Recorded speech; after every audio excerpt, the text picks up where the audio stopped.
Hello, everyone, and welcome back to the Psychedelic Sacred Medicines Purpose and Business Series. I'm your host, Beth Weinstein. I'm a business coach helping current and aspiring spiritual entrepreneurs align with your purpose and grow your business so you can help more people and create freedom and abundance doing work that you love from anywhere. And today I have the honor to be presenting Dr. Rick Doblin. Hi, Rick. How are you? Hi, Beth. I'm so glad to be here with you. Thank you so much for doing this and taking out the time for us and the large audience watching.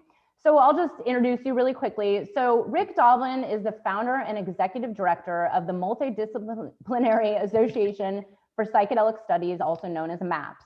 He received his doctorate in public policy from the Harvard's Kennedy School of Government, where he wrote his dissertation on the regulation of the medical uses of psychedelics and marijuana, and his master's thesis on a survey of oncologists about smoked marijuana versus the oral THC pill in nausea control for cancer patients.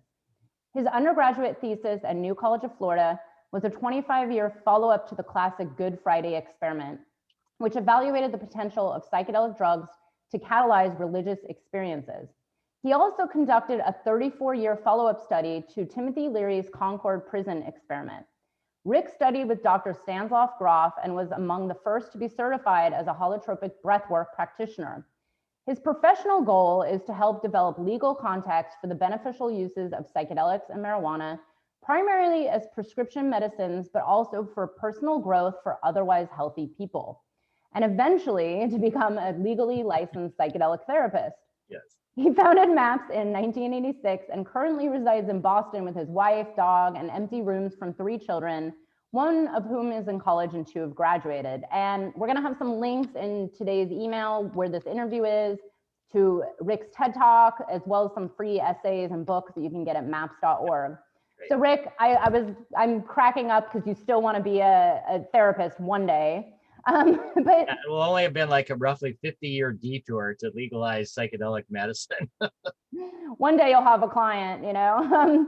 So tell people, you know, your journey is so interesting, and of course, you know, you've done so much for this movement. But can you talk a little bit about your, you know, what led you here, or what even got you interested in this psychedelics as therapy? You know, way back when.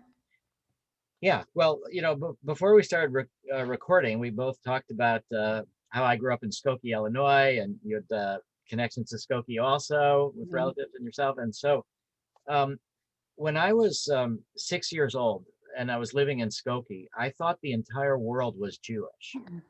And, you know, all my parents' friends were Jewish. Everything was centered around the temple. And it was kind of a shock for them to tell me that not only was the whole world not Jewish, but that we were a tiny fraction of 1% of the population. And at the same time that they told me that, which was kind of scary, that the family story is, I said to them, well, what if they're right? You know, what if Jesus is the Messiah and we're like going to hell? They're like, well, chances are, you know, we're okay. But they also shared with me stories of the Holocaust. And so, you know, for those people that may not know, Skokie has also been famous from the point because the neo-Nazis did a march through Skokie, and the American Civil Liberties Union defended their right to march. And the ACLU lost a lot of support for that from Jewish members, but I think they made the right decision. But in any case, it was this understanding of our incredible minority status in the world, and also of the thousands of years of history and the recent history from the Holocaust, people trying to kill us. And so it led me to think about psychological factors. Like, you know, my dad was a doctor, my grandparents did well in business, and it just made me realize that you could have the creature comforts, but you could die because of hatred and prejudice, which seemed to me to be a mental illness in a way. You know, that you project your shadow onto others. It's not logical, these ideas. And so that just led me to think about what are factors that help people to dehumanize others, and what would be factors that would go in the other direction. So as I was growing up, I was also then a young boy during the Cuban Missile Crisis. And I remember in school all these stories about here's the power of these nuclear weapons, but if you just duck and cover, you know, duck under your desk and maybe you'll survive the explosion. And you know, now it just seemed to me, not just the Nazis trying to take over the world and kill the Jews, now it's the whole world could go up in this incredible oversupply that we had of nuclear weapons. Albert Einstein said our technology has exceeded our humanity. Mm. And so that led me to, again, think about psychology and about humanity and spirituality. And then the final confrontation for me was with the Vietnam War. And I was in one of the last years of the lottery and the draft. And I did a lot of thinking about now my own country is doing things, was trying to get me killed and trying to have a senseless, counterproductive war, again, with kind of psychological factors more than economic factors. And so I decided to become a draft resistor. And I studied a lot of nonviolent Gandhi and Tolstoy and Martin Luther King and all. And so I decided not to register for the draft. And I thought I would go to jail. I was paying taxes, I had a social security number, all this kind of stuff. But somehow or other, roughly 60,000 people never registered for the draft. And nothing happened. Absolutely nothing. We didn't have to pretend we had bone spurs or shoot ourselves in the foot or anything like that. So, but my parents were very supportive. You may know Saul Alinsky, who wrote Rules for Radicals. He did a lot of stuff in Chicago too. So that was my dad's hero. And so we grew up in this so my parents were like, okay, we understand what you're trying to do about not registering for the draft and your willingness to go to jail, but you're never going to be able to be a doctor or a lawyer or anything because you're going to be a felon. And I said, well, I'm just going to have to deal with that. I'm not willing to volunteer for this war just so I could be a doctor or a lawyer or whatever. So all of that is me just thinking more and more about what's the antidote to this kind of murderous nature of the human species.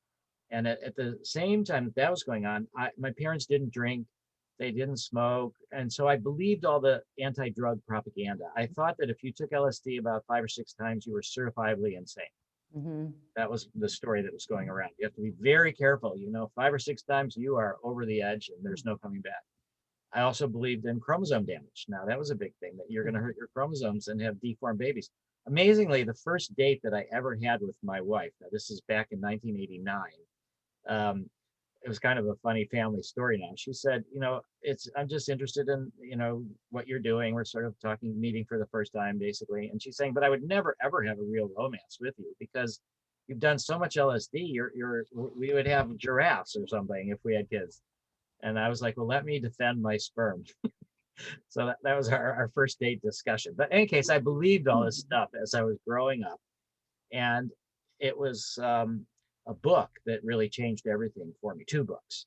The first book was, I was studying Russian and I was trying to understand the other. My great grandparents came from Russia in the 1880s to Chicago for the American dream. And actually it was rags to riches because my great grandfather had a rags business and built it up into a paper company.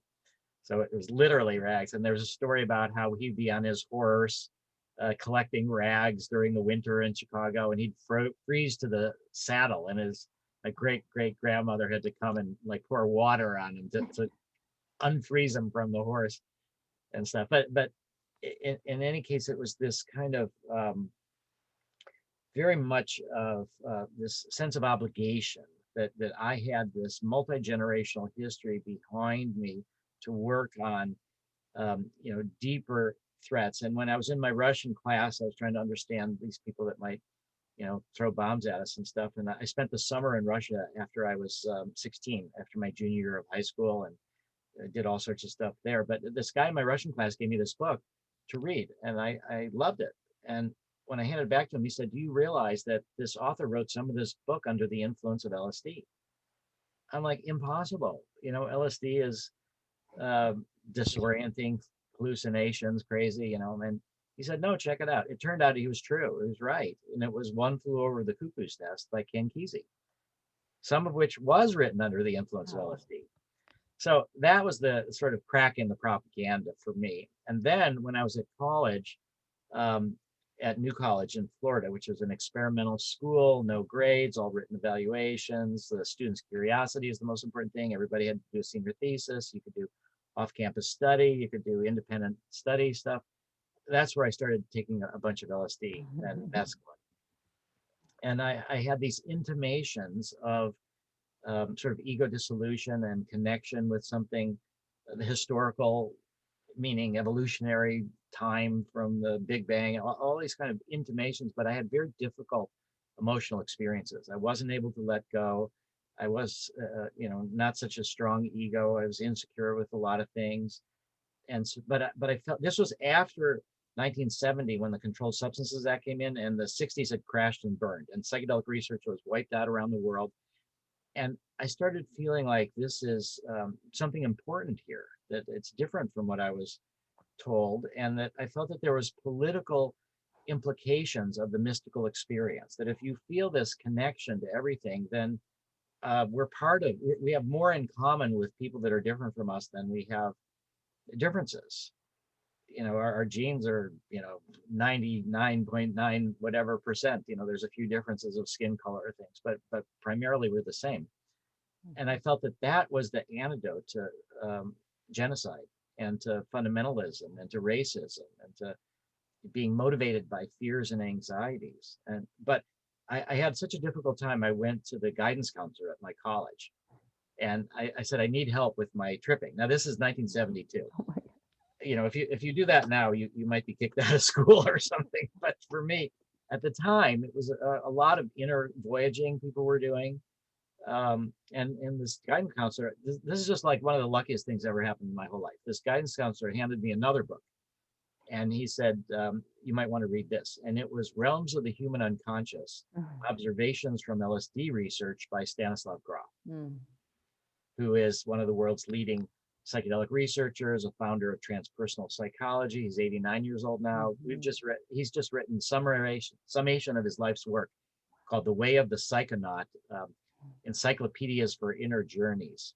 And so it's for the next generations, and MAPS has published it so people can get that. But it was reading this book of his reports of LSD research after it had been shut down that changed everything for me. So I said, this is it, because he's talking about spirituality, he's talking about psychotherapy, he's talking about birth trauma, but he's talking about it through a lens of science.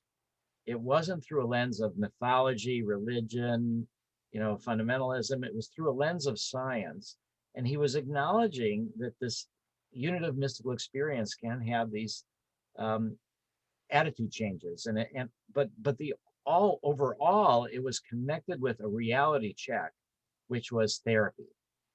Are we able to use these states of mind and these experiences that people have under psychedelics to help them feel better in this life? It wasn't about spirituality to have the better afterlife or get off the wheel of reincarnation. Well, it was about improving this life, which I think relates a lot to the whole Jewish epic as well. It's about tikkun olam, about repair of the world. It's about this world and making it better, fairer, more just. And so I thought, psychedelic research has been wiped out. Nixon is declaring the war on drugs. He's saying Leary is the most dangerous man in America. And I was like, well, what's Leary doing right? He must be doing something good to be getting Nixon so pissed off. And so I thought, I might be going to jail. I don't know when that's going to happen, when they're going to come after me for this draft resistance, but I want to be a psychedelic therapist.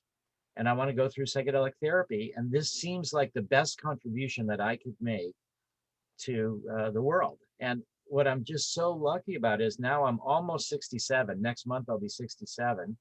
And the ideas that I had when I was 18 still make sense to me now after this whole lifetime of experience. So I do hope that once we've made MDMA into a medicine approved by FDA and regulatory agencies around the world, that then I could set up a little psychedelic clinic on the beach somewhere, be a therapist. And we also work with a two-person team. So the therapist is two people, often male, female, not always, but that's kind of the model. And one has to be licensed as a therapist and the other can be a student or unlicensed. So I figure I'll be the unlicensed person, and I'll have to find a woman that's a therapist that has a license that I could work with her as, because I don't know about going back to school to get another degree to be a therapist. That is my goal. And I've studied, as I said, with Stan Grof, with holotropic breath work. And over time, I have sat with people while they're doing psychedelics and have had some experiences doing that. And in particular in 1984, and that's part of my TED Talk, is a woman that I sat for who had PTSD in 1984. And that's where I saw with my own eyes how helpful MDMA can be for PTSD. And so now we're all these years later, 38 years later, or 36 years later, and no, 38 years later, and it's great. Wow, amazing story. Thank you so much for sharing all that. And you know, it's such an interesting journey to get to where you're at now, dedicating your whole life to, you know, bringing these to the forefront. You know, now there's so much movement. You know, the mainstream media. It was just on the cover of the Washington Post magazine. Yeah. You know, it's really interesting. What do you know, one question I've been asking everybody in this series is, you know, now that we're living in this kind of, you know, new world of, you know, COVID and kind of questioning everything, and it's been very traumatic for a lot of people. You know, have you seen a difference in, you know, the you know, let's say the demand for psychedelics before COVID versus after in the last 7 months? Like, what has changed in this kind of new world where it seems like everything is in chaos? Like, Yeah. Well, a report just came out several days ago from the military, the Department of Defense. And what they said is that suicides of active duty military have gone up 20% in the last year. So I think what's happened because of COVID is that people have really got to understand now the incredible reach of depression, anxiety, social anxiety, mental illness. People really understand more than ever before the need for new approaches to help people deal with stress, anxiety, trauma. You know, 200,000 plus people have died. Just think about what's going on with all of their family members. So the other thing that's happened is that this growing movement, and this maybe relates to the business part, is that it's only been recently, I'd say over the last couple of years, that for-profit entities have thought about entering into psychedelics. That up till when I started MAPS in '86, which was 34 years ago, nobody would think about for-profit. There was just, first off, research was shut down all over the world. There was political opposition. There was public attitudes against it. No drug, no psychedelic had ever been made into a medicine. So what's changed also over the last couple of years is because of the work that MAPS and Hefter, USONA, other nonprofits have done to open the door to this kind of research with MDMA, psilocybin, LSD,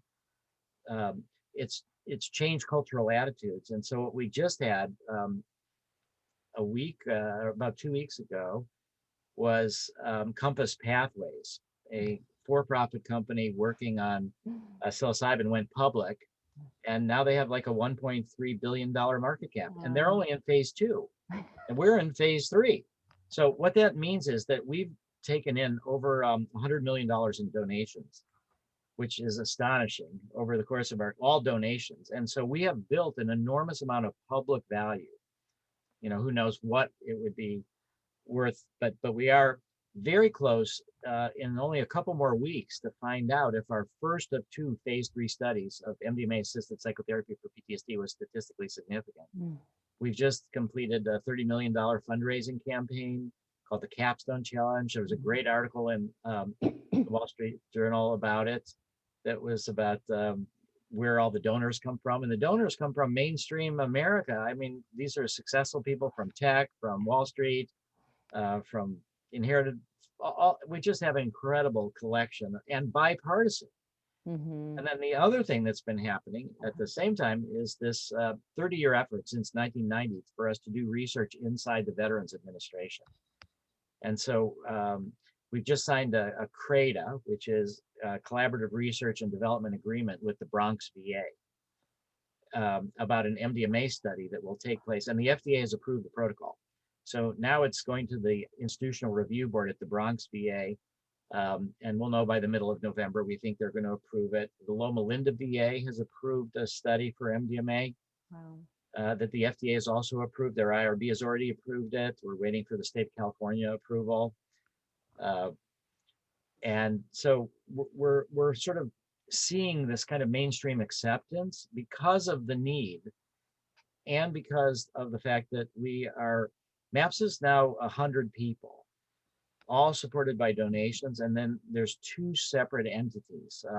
MAPS, which I started in April of 1986. And then in December of 2014, we started the MAPS Public Benefit Corporation. because that was under the assumption that we might actually succeed in making MDMA into a medicine. And if so, we want to be the pharmaceutical company to market it. So we are a nonprofit pharmaceutical company. But one of the things that's been helpful, I think, to our donors is to say that there is so much research that needs to be done. MDMA is great for PTSD, but it's good for social anxiety. And we're starting an eating disorder study. It's good for people with life-threatening illnesses who are anxious about dying. There's an incredible study that was just done by a Dr. Ben Sessa for alcoholism with MDMA to deal with the trauma that drives people to escape. So there's an enormous amount of uses, which will take, hundreds of millions to study of all of these things. But what we've been able to tell donors is if you help us get MDMA for PTSD into a medicine, then we can start selling it as a medicine and we can charge a reasonable profit. And so we started the For-Profit Public Benefit Corp. So we're trying to demonstrate a new approach to psychedelic psychotherapy to treating mental illness. And we hope we'll be the first in class of psychedelic assisted psychotherapy. Ketamine has been approved recently, but it's as a pharmacological agent. It's a lot better when it's combined with therapy for depression, but you need less ketamine and more therapy. So that's not so good for the pharmaceutical company. But we hope to be the first to demonstrate psychedelic assisted psychotherapy, but we also want to demonstrate a new way to market it, which is really maximizing public benefit, not profit. And so the for-profit company that we have is a public benefit corporation, but it's 100% owned by the nonprofit.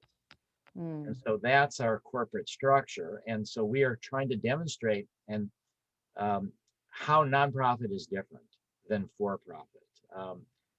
Compass Pathways, we support the efforts of for-profits. We need them, but we think that, the scale of the problem is so big, but we think that we will do things differently. We will share our information. We're not going to try to get patents to block other people from doing things. We're gonna not charge whatever the market is going to bear. Our mission is mass mental health more than it is amassing profits for the founders and for the staff or the investors. So we're sharing our protocols. The other big thing that makes us different is that we are supporting drug policy reform. So these other groups are saying, yeah, we're trying to make psychedelics into medicines. We're doing that too. But we feel that the drug war is a fundamental violation of human rights. It's counterproductive. It's racist. It's used for mass incarceration. It's used to deny felons the right to vote in certain swing states, like in Florida. It's very unconstitutional, very racist. And so, but from a business perspective, with our goal being mass mental health, not mass money, we want to change the drug laws so that people have access to these substances in a licensed legalization system where they can buy it and do it on their own. And we want to embed peer support information. We'll be training more people about how to help their own experiences, how to help others with difficult experiences. And so basically we want people to not have to buy it from us. And we're trying to get insurance coverage, and we're doing cost effectiveness studies and things like that. So I think this is the sort of two track. One is medicalization covered by insurance that is with trained therapists. And then the other is freedom of people to explore on their own.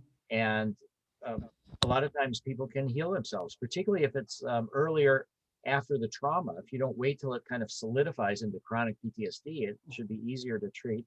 And there's a lot of people that have taken MDMA and other psychedelics that have made a lot of progress on their own without therapy. But at the same time, there are people that have taken it on their own without therapy and have been made worse off. If they're not in a position to really work on the issues, they try to stuff their feelings down, they end up worse off. So, but that's our big picture. We had a speaker mention that. Actually, it was my partner who, because we've seen a lot of re-traumatization if you're not getting the right tools, and support to help integrate the experience. And also if you're already really traumatized, then it can actually make things worse. But, I have to say, just being out there talking about this for the last few years, I have heard a lot of people, the widest criticism has been around, the companies that are going to make money off of these, sacred medicines that are free from the earth, referring to psilocybin or ayahuasca. But it's really, you know, I see your business model is, okay, if you guys are making it more accessible and the price stays, you know, affordable or relatively accessible, then it's actually going to make the whole, yeah, I mean, there's no way someone's going to pay $1,000 if MAPS has it for $50, let's say. Well, So hopefully, I think that's a really good point, that we want the nonprofits to be a check on the for-profits. Yeah. We want the for-profits to amass resources, to do research, to change attitudes in regulatory agencies and academic institutions. You know, now we see Harvard is trying to set up a psychedelic center. They've already got millions of dollars committed to it, and that's where Timothy Leary and Ram Dass and Ralph Metzger came from. Yale is doing the same. Mount Sinai is doing the same. NYU, UC San Francisco, Medical University of South Carolina. All these places are setting up dedicated psychedelic research centers. And so I do think we want to welcome the for-profits, but have the nonprofits as a check on what they do.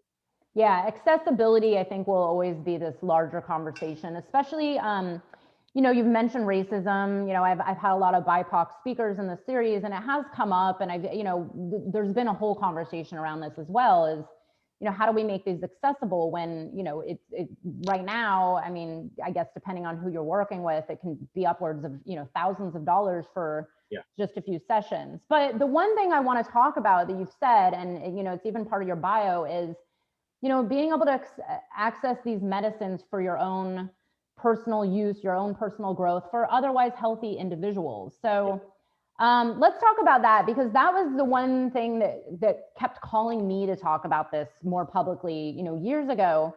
As someone, you know, I help a lot of people. My main goal with the work I do is I help people make transitions into, you know, work that more aligns with who they are, what their heart is telling them to do. And it tends to be people who, you know, have gone through some kind of awakening where they're like, you know what, my job is making me depressed and miserable and causing me anxiety, and I really want to go do this instead. And I started noticing a lot of people who were using and working with psychedelics and sacred plant medicines would have exponential growth in this area, where they're like, I just can't live the lie anymore, and I need to go make some changes in my life. These are people who are not doing this in a therapeutic setting, which of course we all know that this is probably a larger majority of people who are just working with psilocybin or LSD. You know, what do you see as, you know, like the future of that? Because this is also, you know, the majority of people out there are, you know, doing these on their own, or, you know, don't even have access to a psychedelic assisted, you know, therapist. You know, what do you suggest for people who are looking to just start exploring, but they're otherwise healthy? You know, like, what is the key to their, you know, success on their own? Well, let me just mention the Oregon Psilocybin Initiative. So this is going to be on the ballot in Oregon. It's to create a whole new state-regulated group of guides and therapists and access to people to have psilocybin experiences under supervision. And what makes it unique is that it's not just for people with a diagnosis, it's for people that are healthy as well, for personal growth. And so they're trying to set that up on a state level, and it'll be heavily regulated. They're going ahead of FDA approval, and they're saying that people should have access to these situations. And so, you know, Denver has made mushrooms the lowest enforcement priority. So has Ann Arbor, Oakland, and other cities are talking about it as well. So we just have an agreement signed with the city of Denver. We have what's called the Zendo Project, psychedelic harm reduction, that we do at Burning Man and elsewhere for people with difficult trips.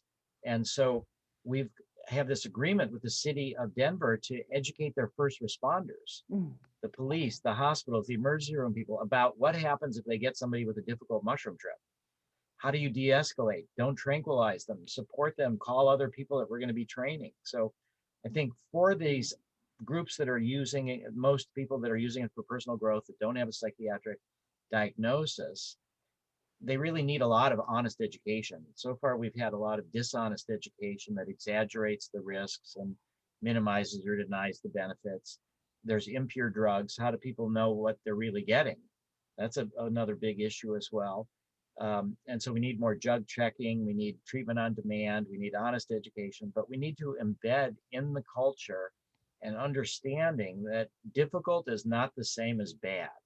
I think that's one of the key statements of our principles of the Zendo project. The other ones are, create a safe space, sitting, not guiding. What that means is that, well, first up, you need a safe place. You need to feel safe. You need to be able to open up to whatever is happening.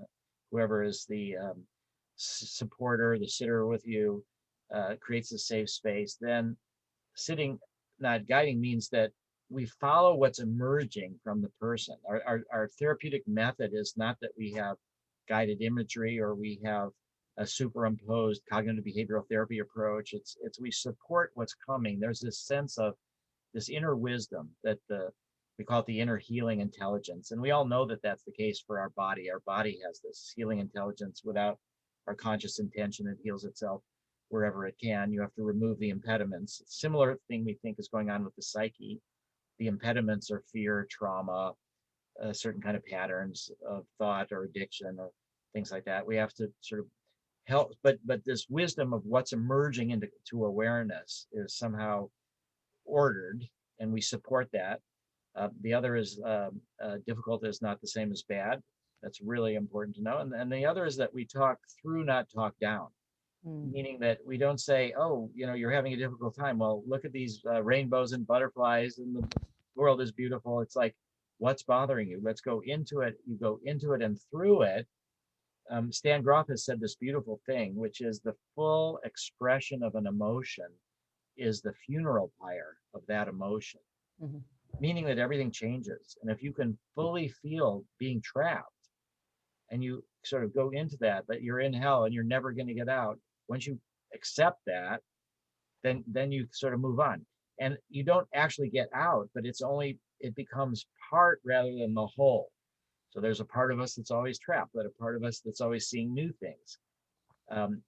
So I think this idea of changing the frame of the foreground and background, people who are depressed or PTSD, their traumas, their depressions is the foreground.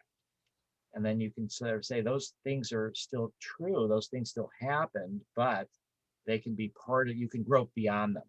So I think this is merely to say that there are so many people that don't have a psychiatric diagnosis. For me, when I was 18, it was doing LSD and mescaline that really helped me form my mission in life. So I think there's going to be a lot of use by people for vision quests, for what's their purpose in life.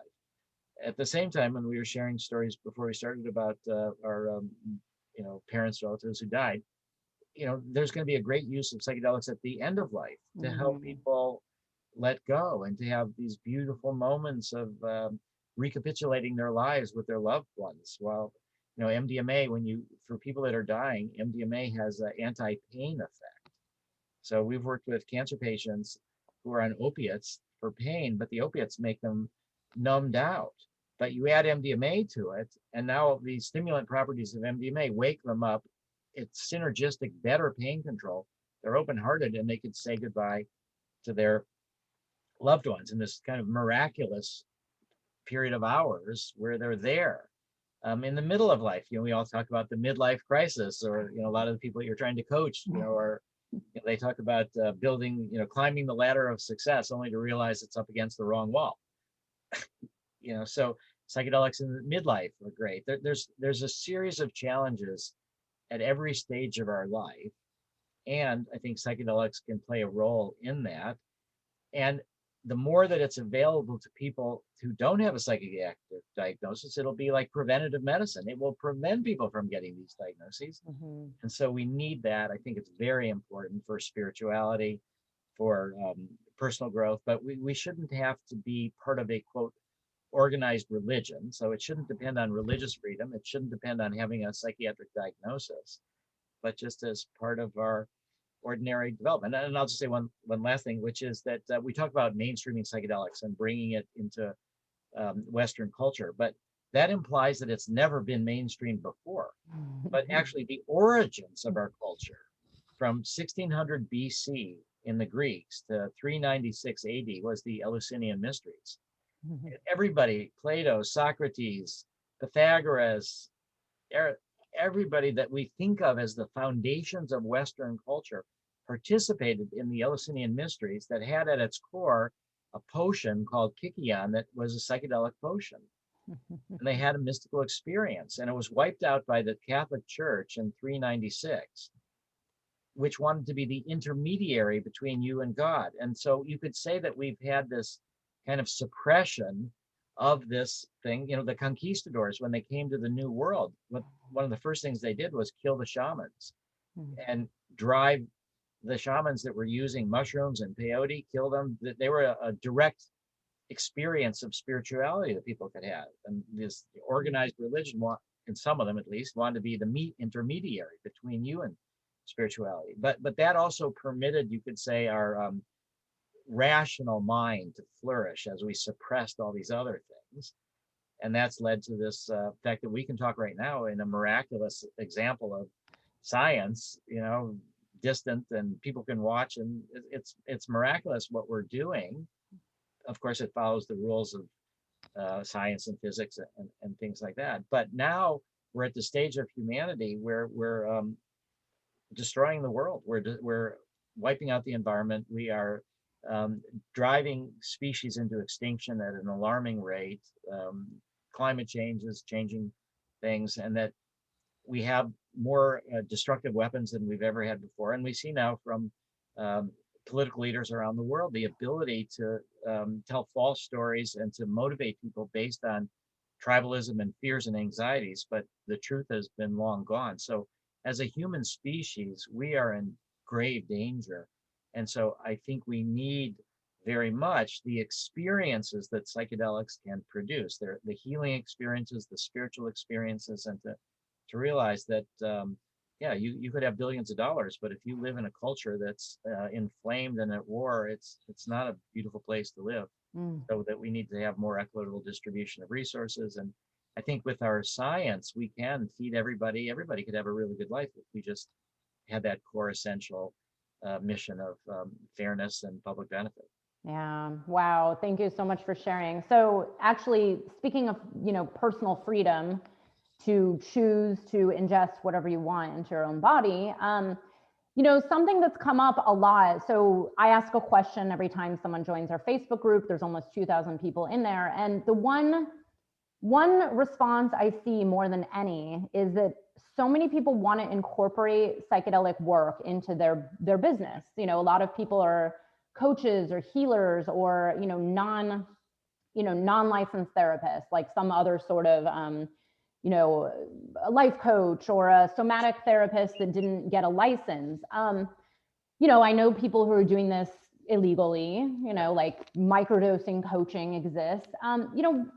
What do you say to these people out there that want to start, infusing this into their work, but not get in trouble? I mean, that's the number one thing that stopped me from even discussing it for about 5 years, So. Yeah. Well, let me applaud you for starting to discuss it and say that when we look at our culture, one of the things that's been most effective has been gay rights, gay marriage. And it's because people came out. It's people, acknowledging that they were gay. So we need a massive coming out of people interested in psychedelics as well. And because of the legal circumstances, a lot of people haven't been comfortable.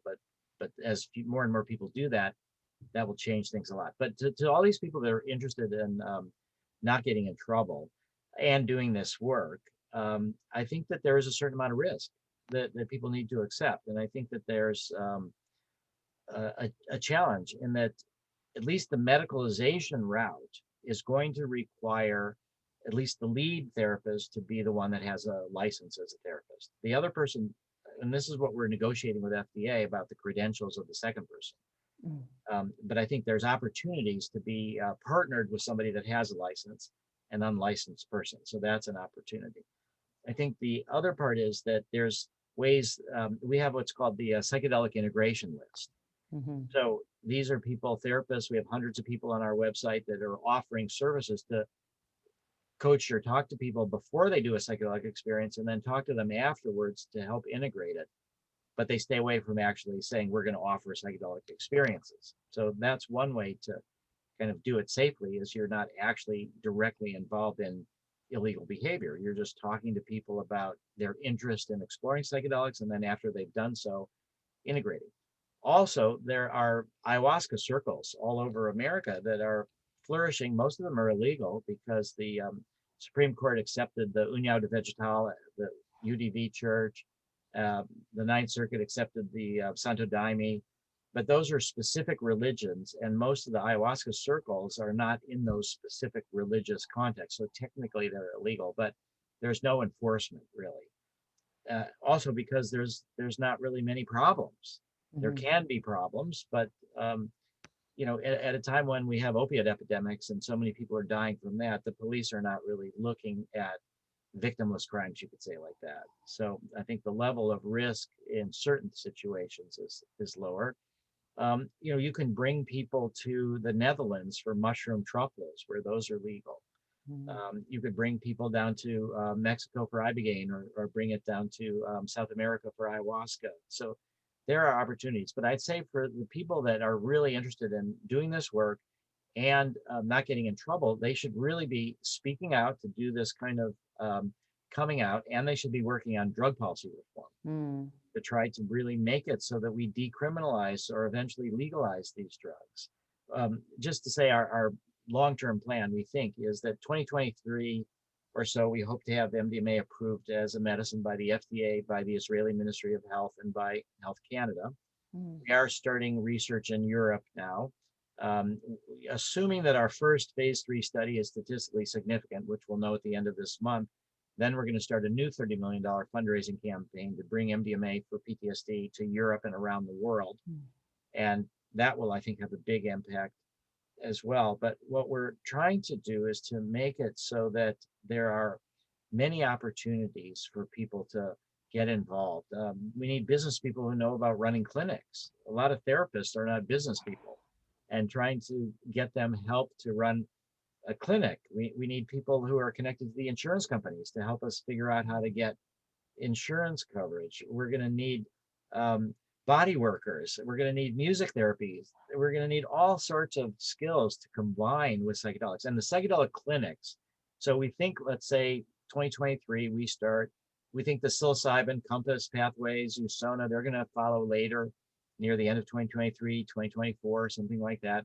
Then we think there'll be a decade of psychedelic clinics, thousands of clinics being set up all over America, Canada, Israel, Europe, we hope, thousands of clinics. And then these clinics will have people that will go to them because they'll have a diagnosis, but we're also exploring opportunities for family members. So if you have a family member that's addicted, it affects the whole family.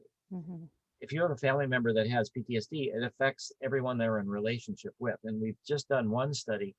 A treatment development study was cognitive behavioral conjoint therapy developed by a woman, Candace Monson, for PTSD. Conjoint means couples or dyads, where one person has PTSD, it affects the relationship, and they bring both people into the therapy. And we've been able to give both of them MDMA. And it's been tremendous with the relationships, and it's also been very helpful with the person with PTSD, even more so than when they didn't use MDMA. So the clinics will be the patients, then the family members, and then eventually we think in 2035, there'll be so many people telling stories of how they've benefited from this that we'll move to a system of license legalization. This is now the dream plan. And I think license legalization, it's where, we know that you have to have a driver's license. And if you misbehave driving, you can have your driver's license taken away. But if you're a drunk driver, you get arrested for driving under the influence, you could end up losing your driver's license, but you can still go buy alcohol. And a lot of people are killed by drunk drivers who've already lost their driver's license. So there should be both a right and a responsibility paired up. So we should have freedom to have access to these drugs, but we should be punished if we misbehave under those drugs. And the punishment should be what we misbehave, whatever that happens to be, but also we should lose our license to buy these drugs for a period of time, or however it happens to be. And then the clinics are going to be sites of initiation. So let's say you want a license to do psychedelics. So you go to one of these clinics, it's basically free, paid for by tax money, the same way that you have to drive in a car with a driving instructor to see if you know what to do. And so you have an experience under supervision, and then you get a license to go do it on your own. And you could do it in a party setting or personal. So that's where we think 2035, after a decade or so more of laying out the psychedelic clinics. And so for people that want careers who don't want to have licenses in therapy, I think there's going to be a lot of opportunities as we move forward. But initially, I would suggest to people that to the extent that they can, to find therapists to work with, because that will be the more direct, immediate kind of openings.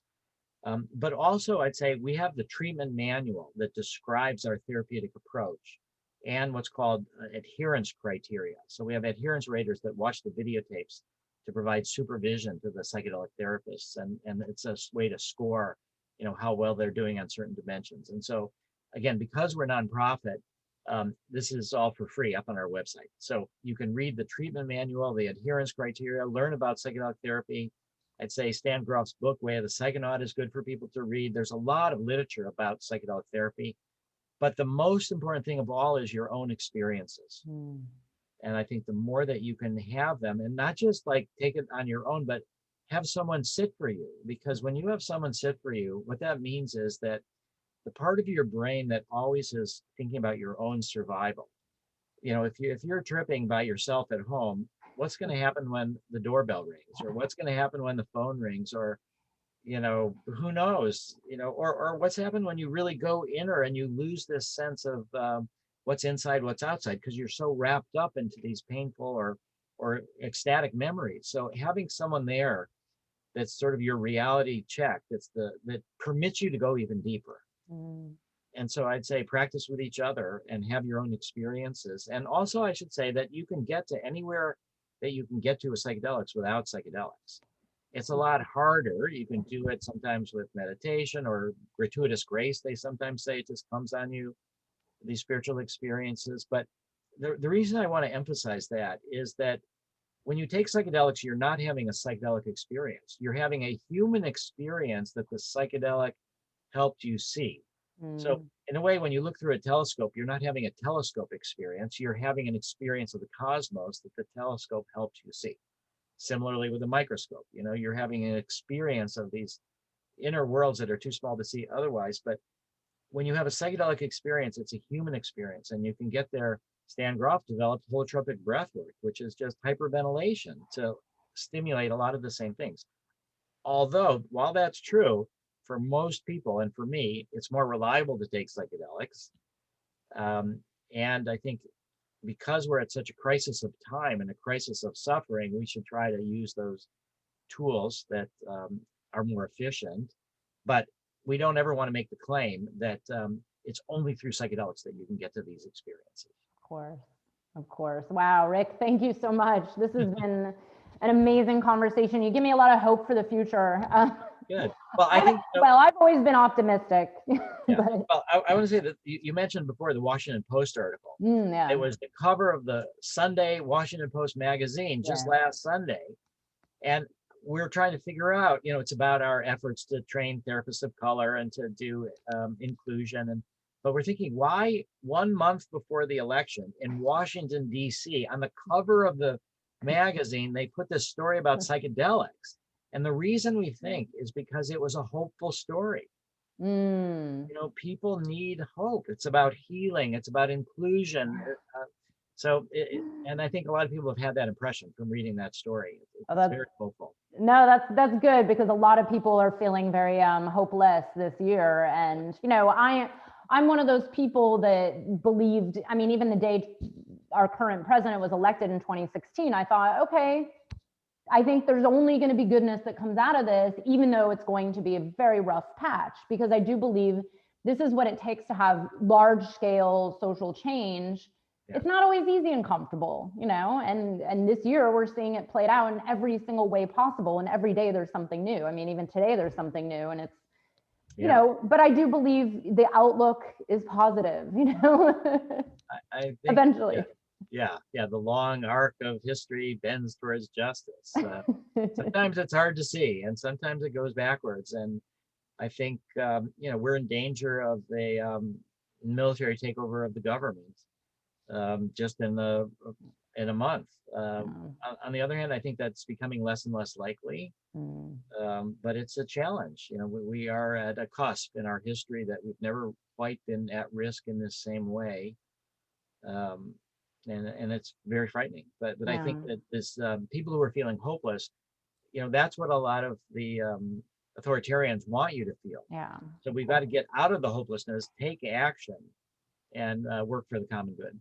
Exactly.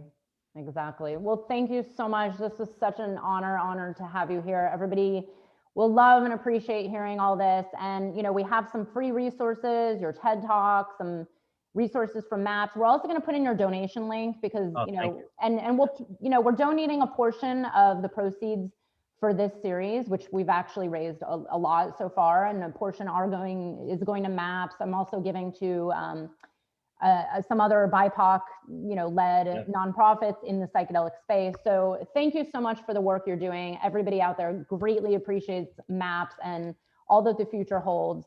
Thank you for your time today, Rick. Thank you, Beth. Yeah, this public education is so important. I really appreciate it.